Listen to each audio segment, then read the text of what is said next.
Hey, welcome back to Cheating Tales Lab. We've got a brand new story lined up for you today, and we're thrilled to have you here. We hope you enjoy it. Let's get started. Alfred Farrell stood at the kitchen sink, his weathered 40-year-old hands methodically washing dishes. 15 years as a postal worker had given him an appreciation for routine, but lately, something fell off. His wife Hope's sudden obsession with her appearance hadn't gone unnoticed. New clothes, a different hairstyle, hours spent primping in front of the mirror. At first, Alfred had been flattered, thinking perhaps she was making an effort for him. But as the weeks wore on, a gnawing suspicion took root in his gut. The sound of Hope's muffled giggles drifted from the living room, grating on his nerves like sandpaper. He dried his hands and padded quietly towards the source of the sound.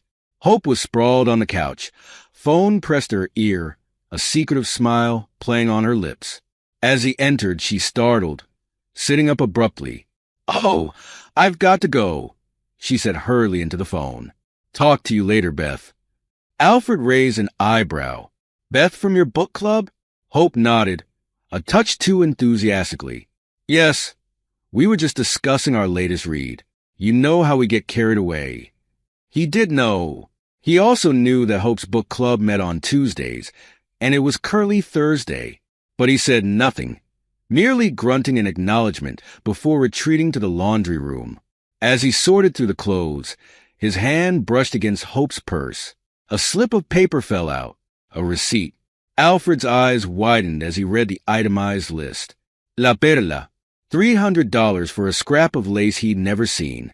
The gnawing in his gut intensified. That night, after Hope had fallen asleep, Alfred lay awake, his mind racing.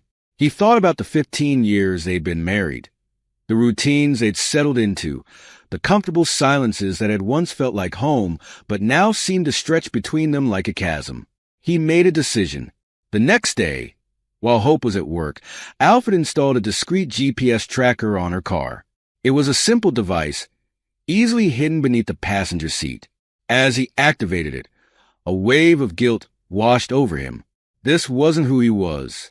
He'd been a Boy Scout for Christ's sake. Trustworthy, loyal, helpful, friendly, courteous, kind, obedient, cheerful, thrifty, brave, clean, and reverent. But desperate times called for desperate measures. Over the next week, Alfred watched as the little blinking that represented Hope's car made frequent trips to the Sunset Motel across town. Each time, his heart sank a little lower. Finally, he couldn't take it anymore. He called in sick to work, something he hadn't done in years. His supervisor, Dave, seemed concerned. "You all right, Farrell? You never take time off." "Just a bug," Alfred lied smoothly. "I'll be back tomorrow." Good as new. As soon as Hope left for work, Alfred followed at a discreet distance. His palms were sweaty on the steering wheel as he watched her pull into the Sunset Motel parking lot. He parked across the street, his heart pounding so loudly he was sure everyone could hear it. And then he saw him. Justin Hendricks, the popular local radio DJ and Hope's co-worker. Alfred had met him once at a company picnic. Charming, funny, with a voice like melted chocolate. Everything Alfred wasn't. He watched, feeling like he was having an out-of-body experience, as Hope practically ran into Justin's arms. Their lips met in a passionate kiss that made Alfred's stomach turn. With shaking hands, he raised his phone and snapped a few photos. Evidence. That's what he needed now. As he lowered the phone, his eyes met Justin's across the parking lot. For a split second, recognition flashed in the other man's eyes. Then Hope pulled him into the motel room, and the door slammed shut. Alfred sat in his car for a long time after that, staring at nothing. He felt hollow, gutted. But beneath the pain, something else was stirring. A cold, calculating anger that surprised him with its intensity. His mind was already formulating a plan. Over the next few weeks, Alfred maintained a convincing facade of normalcy at home. He smiled at Hope over breakfast, asked about her day, and even surprised her with flowers one evening. All the while, he was meticulously gathering evidence. His first stop was the Sunset Motel. Sam, the owner, was a chatty man in his 60s who seemed flattered by Alfred's attention. Alfred spun a tale about writing a novel about small-town life, and Sam was more than happy to regale him with stories about the motel's colorful history. "You must see all sorts here," Alfred said casually one afternoon, leaning against the front desk. Sam chuckled. "Oh, you wouldn't believe the half of it. Affairs, mostly. People thinking they're being so clever, but it's always the same story." Alfred's hand tightened on the edge of the desk. "I bet you have some security measures in place, though. For insurance purposes, if nothing else." Sam nodded towards a camera in the corner of the lobby.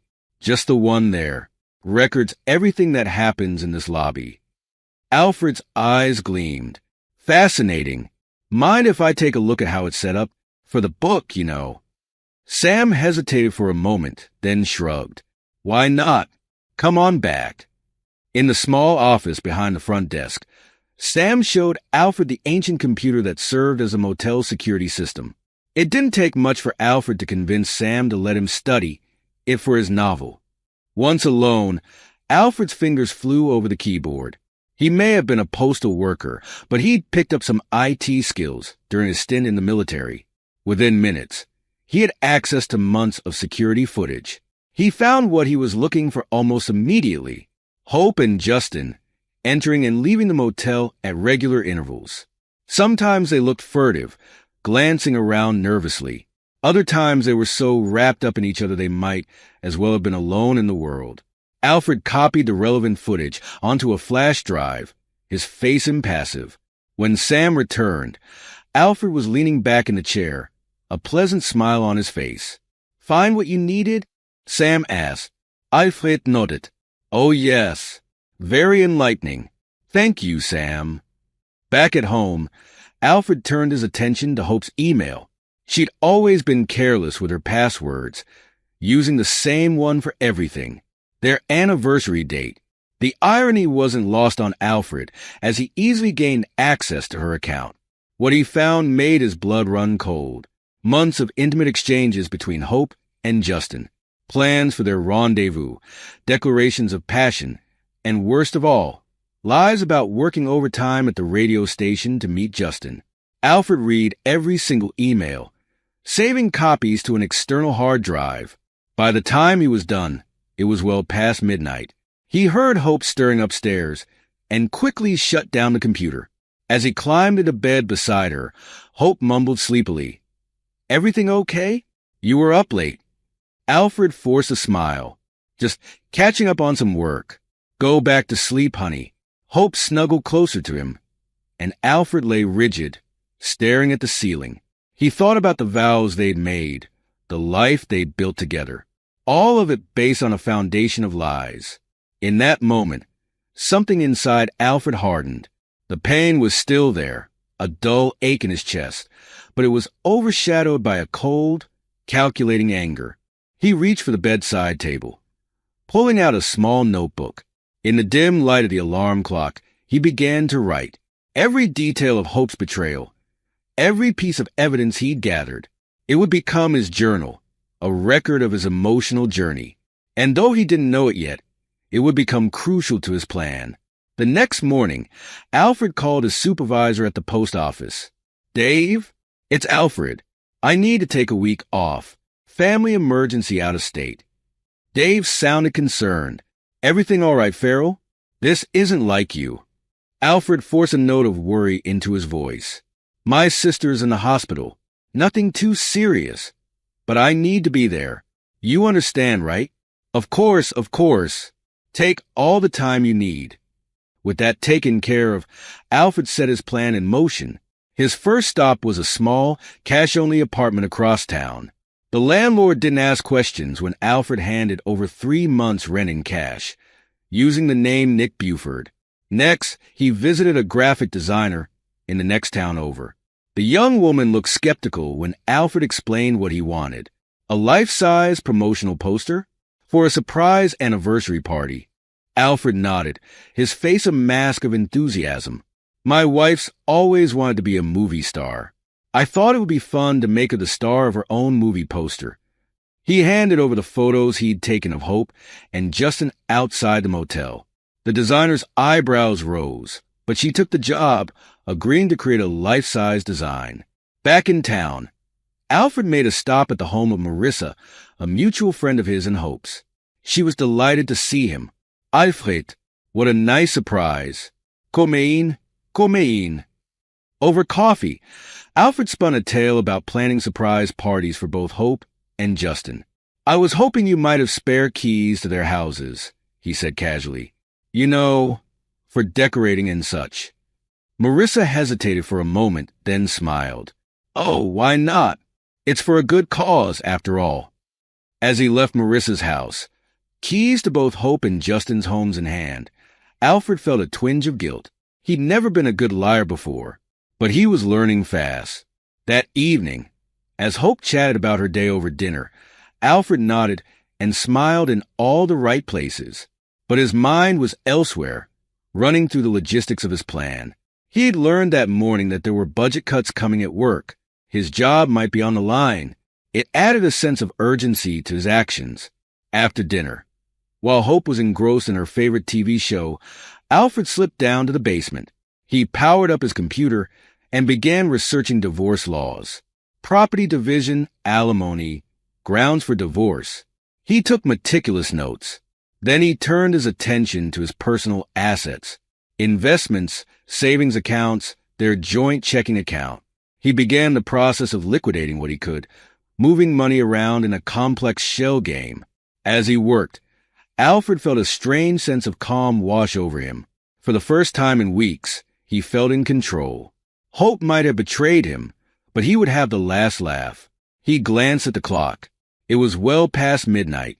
He could hear Hope moving around upstairs, probably wondering where he was. For a moment, he considered going up, playing the role of devoted husband one more time.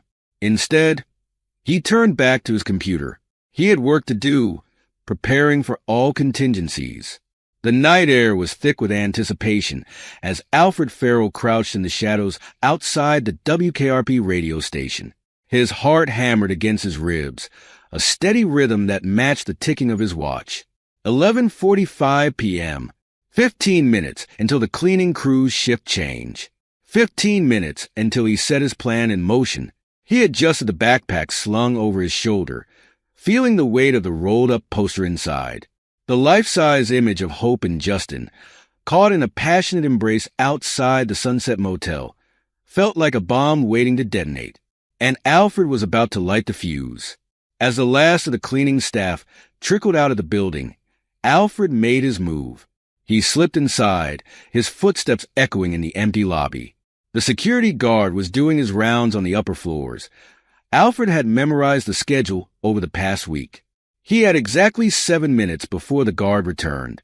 With practiced efficiency, Alfred unrolled the poster and began hanging it in the center of the main lobby. His hand shook slightly as he smoothed out the creases, revealing the damning image inch by inch. Hope's face, frozen in ecstasy. Justin's hands, possessive and hungry. It was obscene. It was perfect. Stepping back, Alfred surveyed his handiwork. The poster dominated the space, impossible to miss. But something was missing. He reached into his backpack and pulled out a can of red spray paint. In bold, dripping letters, he wrote beneath the image, "We know what you did." The words seemed to pulse in the dim light, accusing and final. Alfred allowed himself a grim smile. Let them try to explain this away. With 2 minutes to spare, he retreated to a hidden alcove and pulled out his laptop. His fingers flew over the keys as he hacked into the station's email server. One by one, messages pinged out to every employee, from the lowliest intern to the station manager himself. The subject line read, "New art installation in the lobby, don't miss it." As he heard the elevator ding, signaling the guard's return, Alfred slipped out a side exit. The cool night air hit his face, and he took a deep breath. Phase 1 complete. He drove to the hotel he'd booked near his fictional sister's house, his alibi secured. As he checked in, he made a show of looking haggard and worried, playing the part of the concerned brother to perfection. "Room service, please," he told the sympathetic desk clerk. "I've been on the road all day visiting my sick sister. I am exhausted." Once in his room, Alfred set up his laptop and connected to the station's security cameras. He'd planted a back door in their system weeks ago, and now it gave him a front-row seat to the chaos that was about to unfold. He settled back against the headboard, a glass of whiskey in hand. On the screen, the night guard was making his final rounds. Any minute now, he would turn the corner and come face to face with Alfred's handiwork. Alfred raised his glass in a silent toast. "Showtime," he murmured.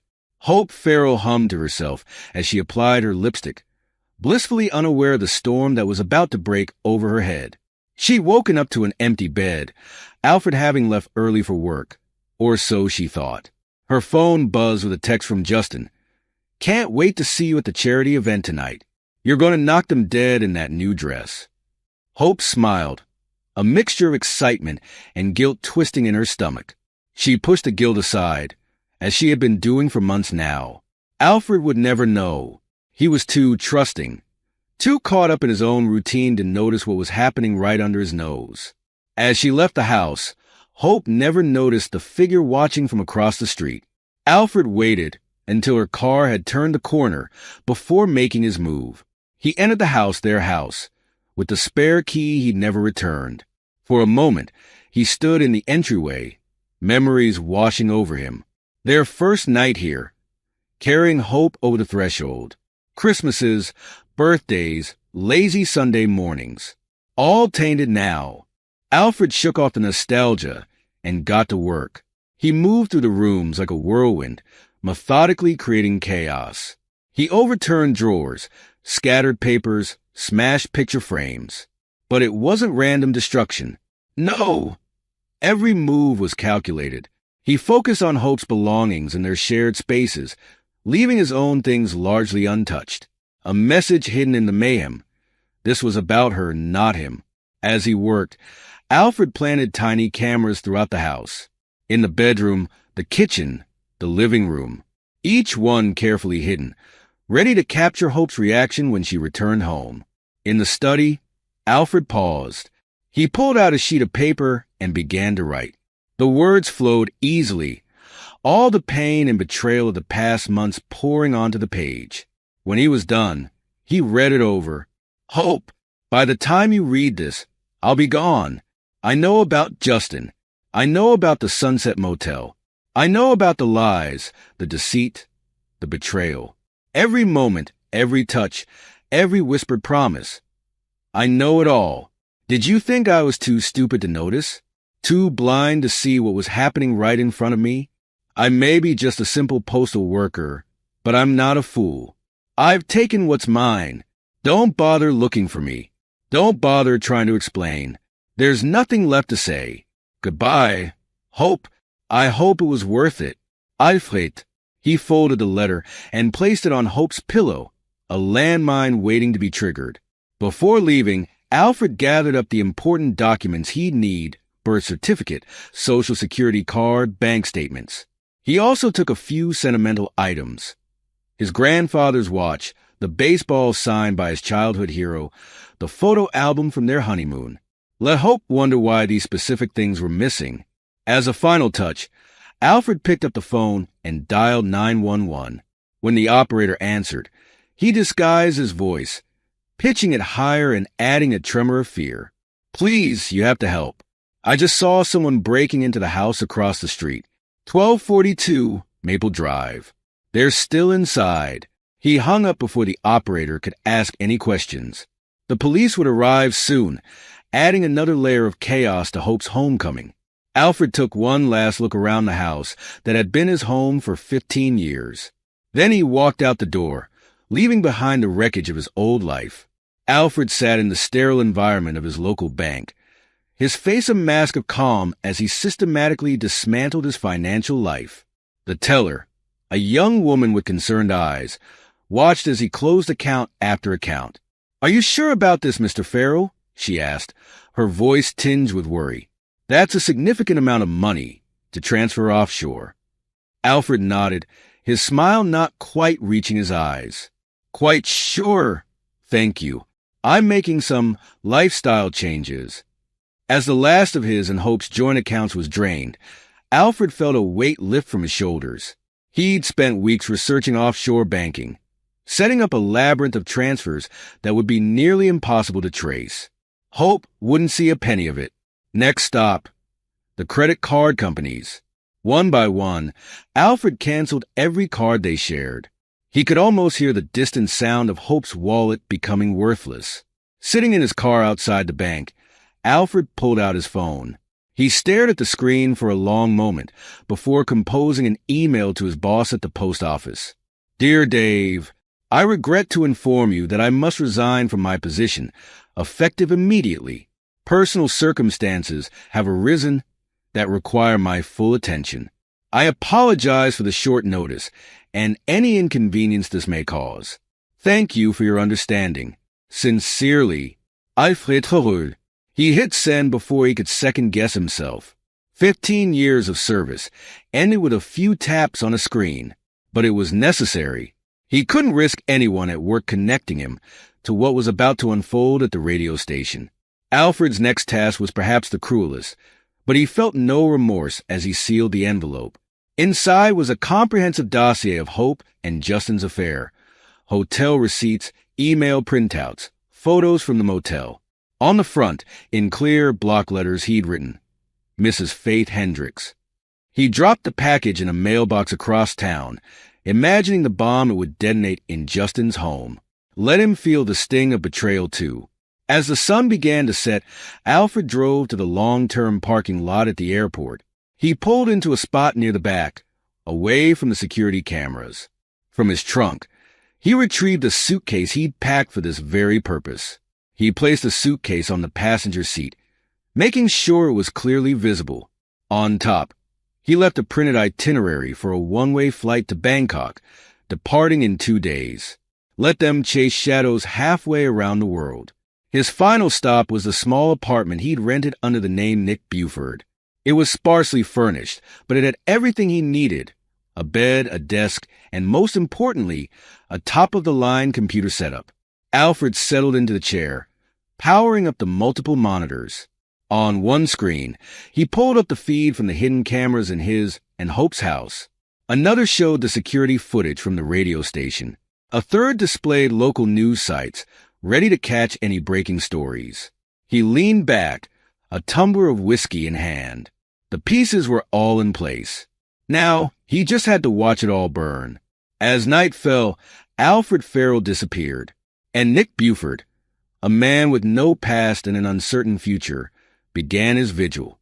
Hope Farrell's heels clicked against the polished floor of the WKRP radio station lobby, the sound echoing in the early morning quiet.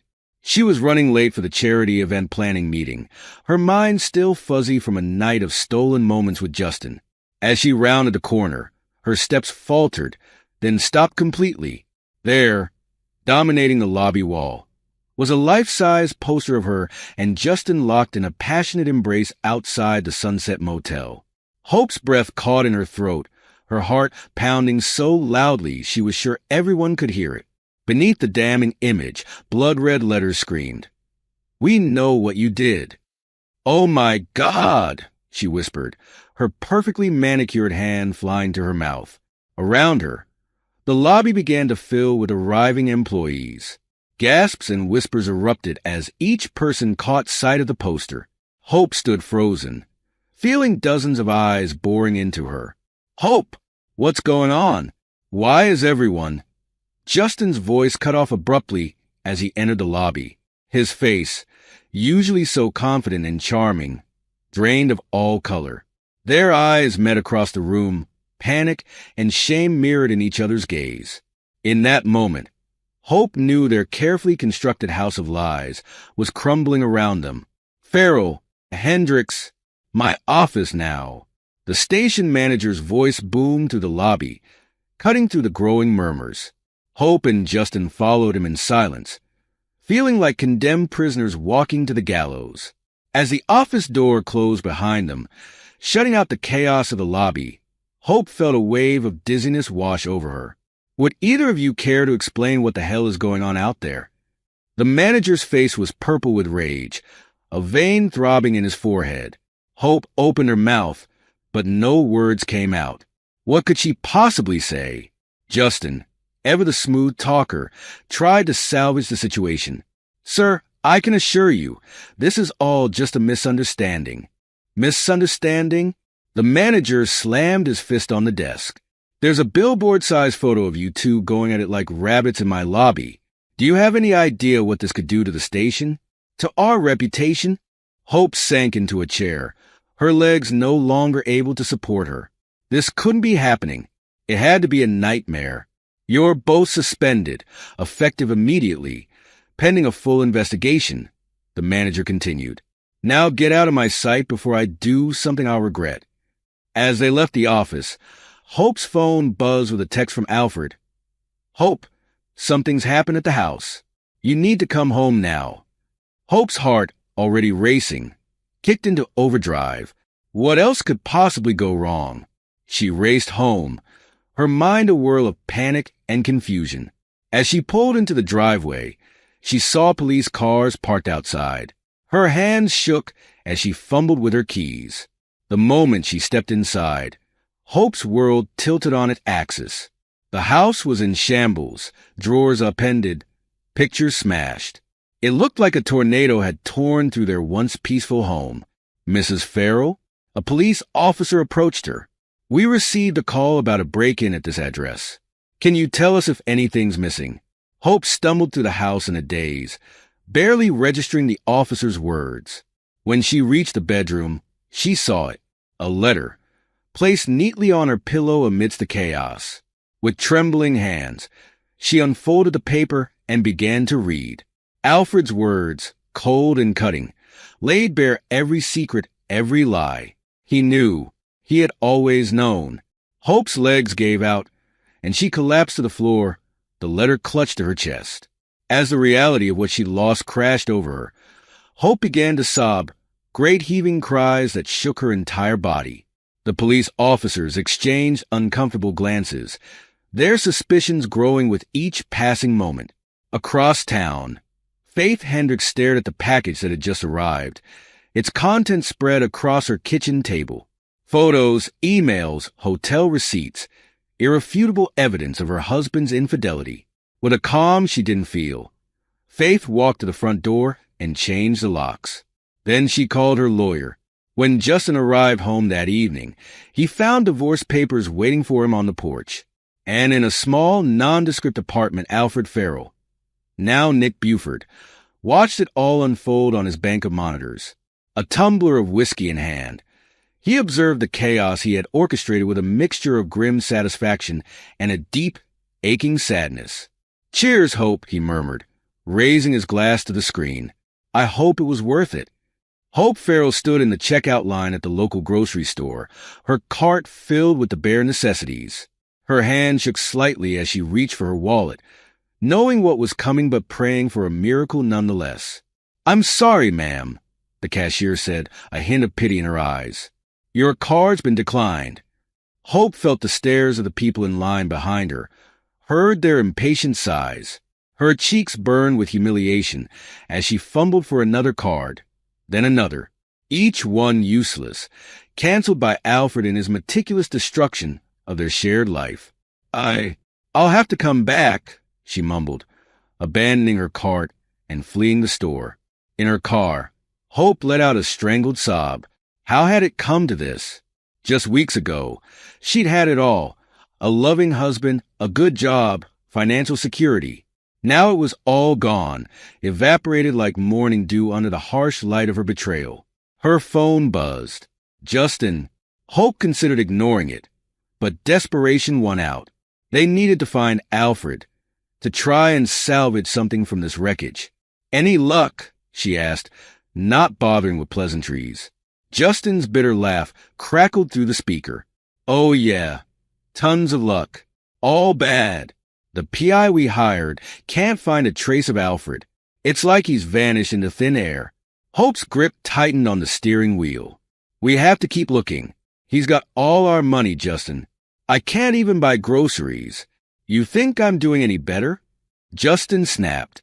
The station fired me. My wife's divorcing me. I'm sleeping on my buddy's couch. This is all your fault, you know. My fault. Hope's voice rose incredulously. It takes two to have an affair, Justin. You were just as involved as I was.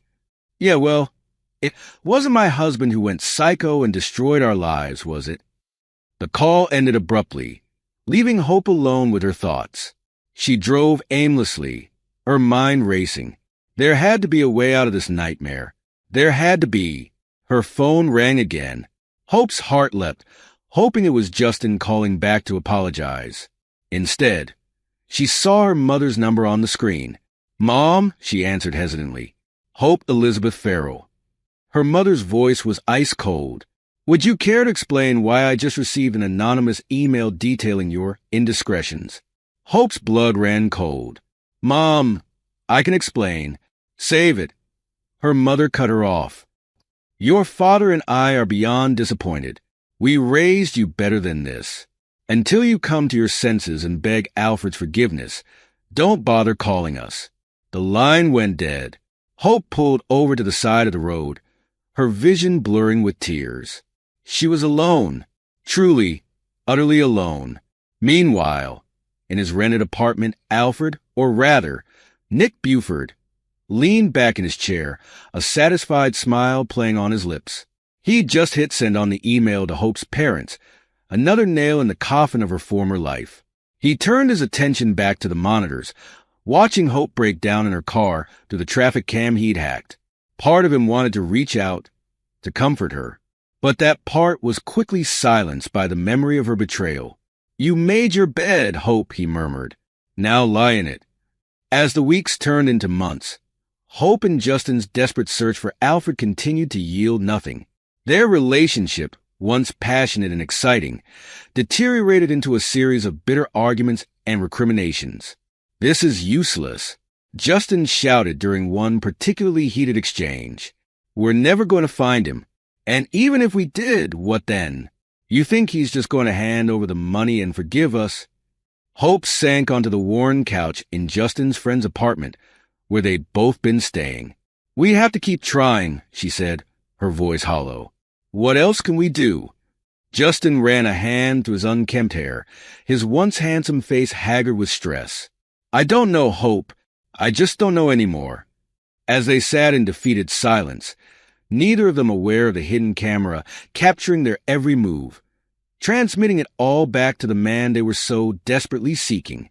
6 months after Alfred Farrell's disappearance, a new novel hit the shelves.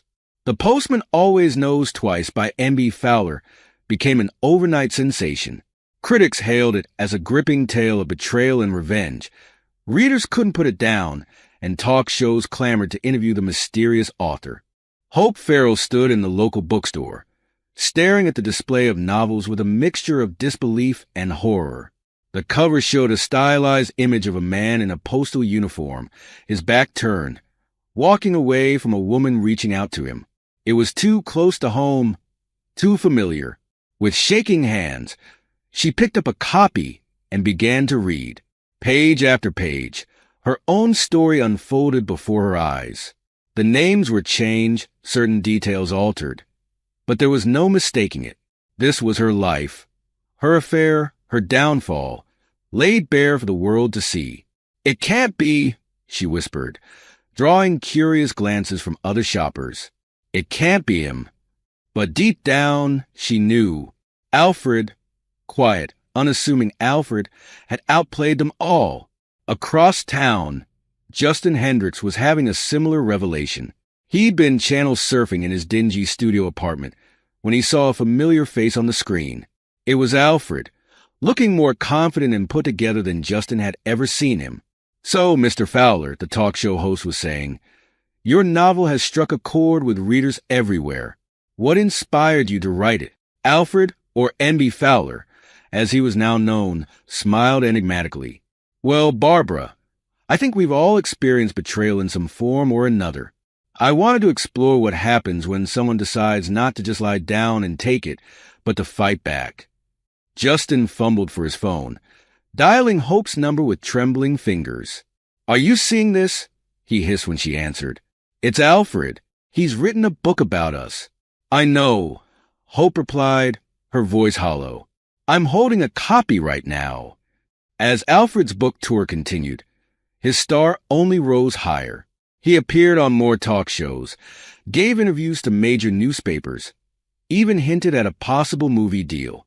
With each appearance, he gained more sympathy as the wrong spouse who had turned his pain into art. Meanwhile, Hope and Justin watched their lives crumble further.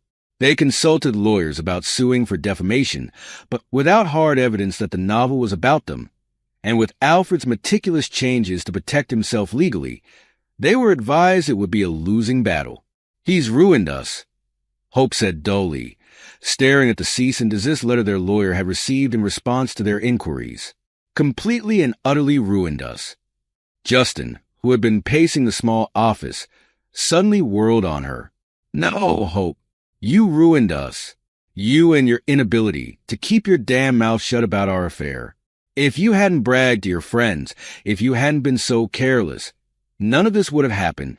As they descended into yet another argument, neither noticed the small camera hidden in the potted plant in the corner of the lawyer's office, transmitting their distress to a man miles away. Alfred, now comfortably settled in a luxurious apartment paid for by his book success, watched the feed with a mix of satisfaction and unexpected melancholy. He had won. He had his revenge. So, why didn't he feel as triumphant as he'd expected? Shaking off the moment of doubt, Alfred turned his attention to his laptop. He had charitable donations to make, anonymously, of course. Let the town see how their once-beloved radio personality and his mistress had fallen, while a mysterious benefactor supported local causes. It was the perfect final touch to his plan, the ultimate victory. The courtroom was silent as the judge delivered her verdict. Hope sat rigid in her chair, her once stylish clothes now worn and shabby. Across the aisle, Alfred, looking every inch the successful author in a tailored suit, listened impassively. In the matter of Farrell versus Farrell, the judge began, this court finds in favor of the plaintiff, Alfred Farrell. Given the evidence presented of Mrs. Farrell's infidelity and Mr. Farrell's significant contributions to the marriage, the division of assets will be as follows. Hope barely heard the rest. It was over. Alfred had won, again. The careful documentation of her affair, the financial records showing how he'd supported her through graduate school, the character witnesses attesting to his upstanding nature and her recent erratic behavior. It had all added up to this moment. As the court adjourned, Hope watched Alfred stride confidently out of the room. He didn't even glance in her direction. She was nothing to him now. Less than nothing. Weeks later, Hope sat at her small kitchen table, pen hovering over a blank sheet of paper. She'd lost everything. Her job, her reputation, her family's support. Alfred's book was still topping the bestseller list, a constant reminder of her shame.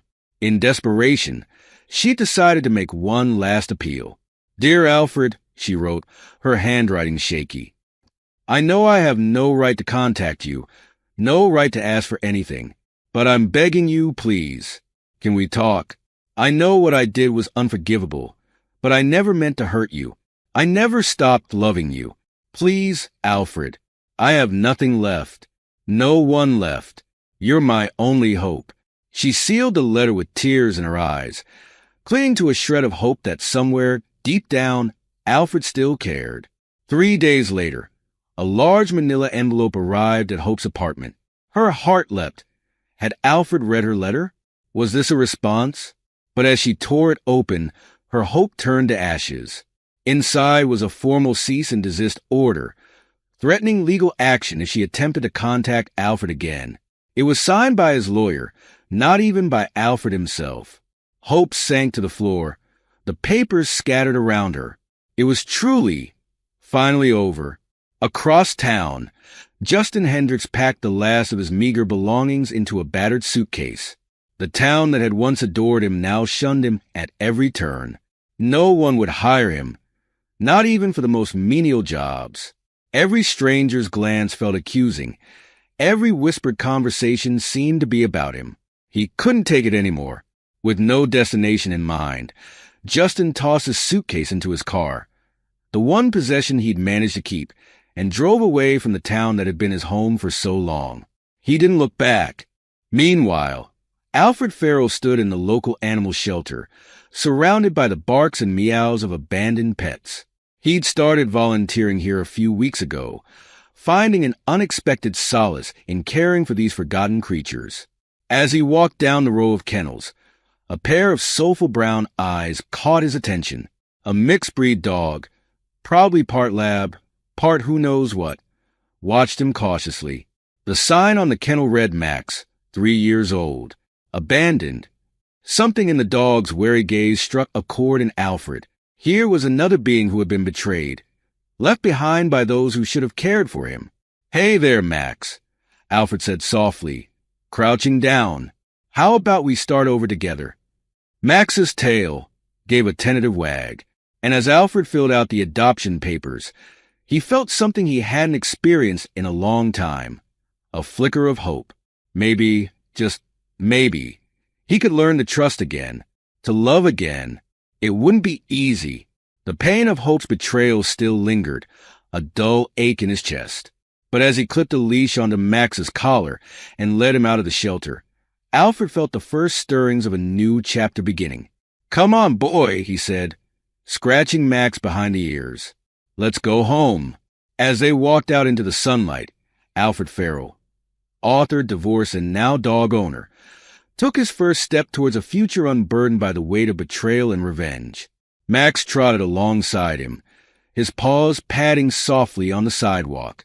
For a moment, Alfred allowed himself to imagine a life filled with simple pleasures, long walks in the park, quiet evenings by the fireplace, the unconditional love of a loyal companion. But as they reached Alfred's car, a flicker of movement across the street caught his eye. There, half hidden behind a parked van, stood Hope. Her once perfect hair was limp and unkempt, her designer clothes replaced by a shabby sweater and jeans. Their eyes met for a brief, electric moment. Alfred felt a surge of conflicting emotions, anger, pity, a ghost of the love he'd once felt. For a heartbeat, he considered crossing the street, speaking to her, offering what? Forgiveness? A second chance? Max whined softly, drawing Alfred's attention back to the present. He looked down at the dog, then back up at Hope. She took a hesitant step forward, hope blooming in her eyes. Alfred shook his head once, firmly. Then he opened the car door, helped Max inside, and drove away without looking back. As the shelter receded in his rearview mirror, Alfred felt a weight lift from his shoulders. The chapter of his life that included Hope was over. He had exacted his revenge, written his story, and now it was time to move on. He glanced at Max, who was watching the world go by with eager curiosity. "Well, boy," Alfred said, reaching over to scratch behind the dog's ears. "Looks like it's just you and me now. Ready for a new adventure?" Max's tail thumped against the seat in response. As they drove home, Alfred's mind wandered to his next book project.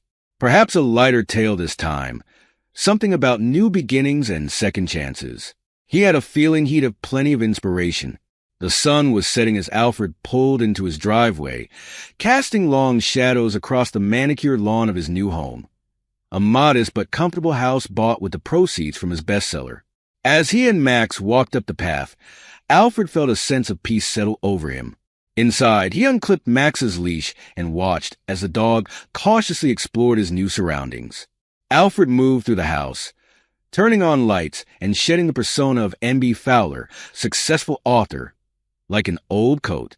In his study, he paused before the wall of framed clippings, reviews of his book, photos from his talk show appearances, the New York Times bestseller list with his name at the top, mementos of his triumph, his revenge. For a moment, he considered taking them down. But no, they were part of his story now, a reminder of how far he'd come and what he'd overcome. Max padded into the room, pressing against Alfred's leg. Alfred looked down at the dog, then back at the wall of memories. "You know what, Max?" he said softly. "I think we both deserve a fresh start." He reached out and straightened one of the frames, a small smile playing on his lips. The past couldn't be erased, but it didn't have to define his future. As the night deepened, Alfred settled into his favorite armchair, a notebook open on his lap. Max curled up at his feet, a warm, comforting presence. The house was quiet save for the scratch of pen on paper and the occasional contented sigh from the dog. Alfred wrote late into the night, pouring out ideas for his new novel. But this time, instead of a tale of betrayal and revenge, he found himself writing about redemption, about the healing power of unexpected connections. As he finally set down his pen and prepared for bed, Alfred realized he felt something he hadn't experienced in a long time: excitement for the future. He had survived the storm of betrayal, navigated the turbulent waters of revenge, and now found himself on the shores of a new beginning. Tomorrow would bring new challenges, new opportunities. But for now, as he drifted off to sleep with Max, snoring softly beside the bed, Alfred Farrell was content. The story of the betrayed postal worker was over. The story of Alfred Farrell, author and dog owner, was just beginning. This is where our story comes to an end. Share your thoughts in the comment section. Thanks for your time. If you enjoy this story, please subscribe to this channel. Click on the video you see on the screen, and I will see you there.